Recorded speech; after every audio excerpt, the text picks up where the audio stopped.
మేఘాదేశంబు mini comedy కథ. రచన వాణి. English మీడియంలో చదువుతున్న రోహన్కి తెలుగంటే పరమచిరాకు. ఈ తెలుగు చాలా బోర్ మమ్మీ. ఒత్తులు, దీర్ఘాలు, చేయిగుంజే చాలు, కాలుగుంజే షాలు, తలకట్లు, గుళ్ళు, మళ్ళీ అందులో నుంచి దీర్ఘాలు, మెలికషాలు, మెలకళాలు, ఐత్వాలు, ఔత్వాలు అంటూ చంపుతున్నారే మా తెలుగు సారు. అల్పప్రాణం మహాప్రాణం అంటూ ఇవాళ నా ప్రాణం తీశాడు అంటూ ముఖం చిట్లించి చిందులు తొక్కాడు రోహన్. అది విని పై ప్రాణాలు పైనే పోయినంత పనైంది శారదకు. అరే అరే, తెలుగు మన మాతృభాషరా, తీయనైనది.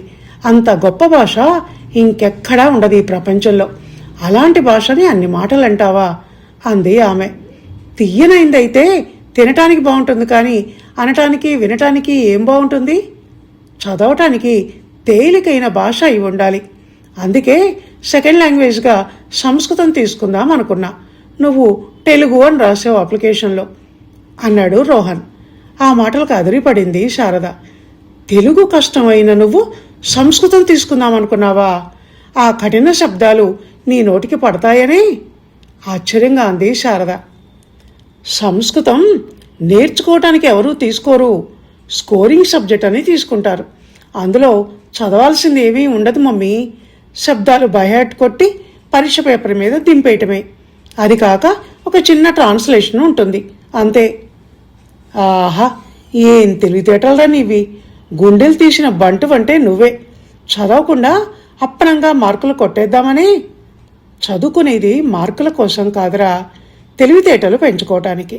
కనుక నోరు మూసుకొని తెలుగు చదివేడు. అర్థం కాందే ఏం చదువును? చదువు చదువు అంటావు.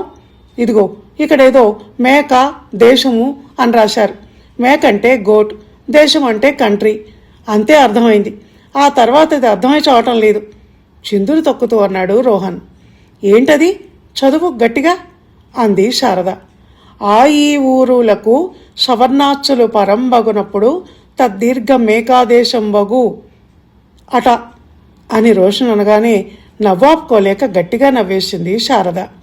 అది మేక దేశము కాదురా, ఏకాదేశం. అక్కడ సంధి జరగటం వల్ల 2 అక్షరాలు కలిసిపోయి అలా వచ్చింది.